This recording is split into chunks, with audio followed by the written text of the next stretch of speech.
Hello, welcome back to final part of കാണൻ്റെ കല്യാണം. അങ്ങനെ നമ്മുടെ ചെറുക്കന് പോകാനായിട്ടുള്ള താറ് സെറ്റ് ചെയ്യാനായിട്ട് രാവിലെ തന്നെ ഞങ്ങൾ മുല്ലക്കെ പോയി.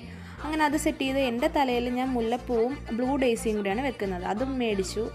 അങ്ങനെ പിന്നെ റെഡിയായി നേരെ പെണ്ണിൻ്റെ വീട്ടിലേക്കാണ് പോകുന്നത്. അവിടെ ചെന്ന് കഴിഞ്ഞാൽ പിന്നെ അടുത്തത് ചെറുക്കനെ സ്വീകരിക്കുന്ന പരിപാടിയാണ്. ഞങ്ങൾക്ക് പിന്നെ എവിടെ ചെന്നാലും കുറേ സംസാരിക്കാനൊക്കെ കാണുമല്ലോ. അങ്ങനെ ചെറുക്കനെ സ്വീകരിക്കുന്നു, മാലയിടുന്നു, ബൊക്കെയൊക്കെ കൊടുത്ത് സ്വീകരിച്ചു. അതൊക്കെ കഴിഞ്ഞ് അടുത്ത പരിപാടി താലിയിട്ടല്ലേ. നമുക്ക് താലിയിട്ട് കണ്ടാലോ?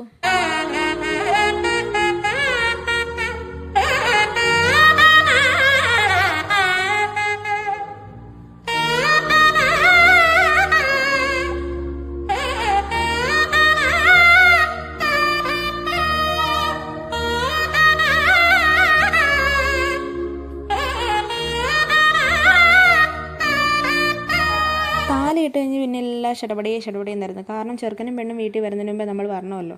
അതുകൊണ്ട് വേഗം ഫുഡൊക്കെ കഴിച്ച് എനിക്ക് ഫുൾ വീഡിയോസൊന്നും എടുക്കാൻ പറ്റിയില്ല. അങ്ങനെ നമ്മൾ വീട്ടിൽ വന്നു, അമ്മ വിളക്കൊക്കെ കൊടുത്തു, അകത്ത് കയറ്റി. പിന്നെ മധുരം കൊടുക്കുന്നൊരു ചടങ്ങുണ്ട് ഞങ്ങളുടെ നാട്ടിൽ. അതിന് പാലും പഴവുമാണ് കൊടുക്കുന്നത്. അങ്ങനെ ചെറുക്കനും പെണ്ണിനും പാലും പഴവും ഒക്കെ കൊടുക്കും. അങ്ങനെ ആ ചടങ്ങൊക്കെ കഴിഞ്ഞ് ആകെപ്പാട് ടയേർഡായിരുന്നു. പിന്നെ വീട്ടിൽ വന്നൊരു ഉറക്കമൊക്കെ കഴിഞ്ഞ് റിസപ്ഷന് പോയി. അവിടെ ചെന്നപ്പോൾ തന്നെ ഞങ്ങളൊരു വെൽക്കം ഡ്രിങ്ക് ഒക്കെ കുടിച്ച് കുറച്ച് ലേറ്റായി ഞങ്ങളവിടെ ചെന്നപ്പോഴേ. അതുകൊണ്ട് അവിടെ കേക്ക് കട്ടിങ്ങൊക്കെ കഴിഞ്ഞായിരുന്നു. ഉറങ്ങിപ്പോയതുകൊണ്ടാണ് കേട്ടോ. പിന്നെ കുറച്ച് കേക്കൊക്കെ ഉണ്ടായിരുന്നു, അതൊക്കെ അടിച്ച്. ഇച്ചൂട്ടനാണെങ്കിൽ അവരുടെ കൂടെ സ്റ്റേജിൽ തന്നെയാണ് അവിടെ കിടന്ന് കളി. ക്യാമറമാർ എന്നിട്ട് അവൻ്റെ ഫോട്ടോയും വീഡിയോസും ഒക്കെ കുറേ എടുത്തിട്ടുണ്ട്. എവിടെ പോലെ നമ്മുടെ മെയിൻ പരിപാടിയാണല്ലോ ഫോട്ടോ എടുപ്പ്. അങ്ങനെ ഞങ്ങൾ ഫോട്ടോ എടുത്തു. പിന്നെ ഫാമിലിയായിട്ട് ചെറുക്കനെയും പെണ്ണിൻ്റെയും കൂടെ നിന്ന് ഫോട്ടോസൊക്കെ എടുത്ത് പിന്നെ നമ്മൾ കഴിക്കാൻ പോയി. വിശന്നിട്ടാണെങ്കിൽ മേലായിരുന്നു, പറയാതിരിക്കാൻ പറ്റത്തില്ല. അടിപൊളി ഫുഡായിരുന്നു. അതുകൊണ്ട് തന്നെ വയറ് നിറച്ച്. അല്ലെങ്കിലും നമ്മുടെ വീക്ക്നെസ് ആണല്ലോ ഫുഡ്. അതുകൊണ്ട് കല്യാണ ചേച്ചി പറയുന്നല്ലോ മാക്കം ഇരുന്ന് അടിച്ച്.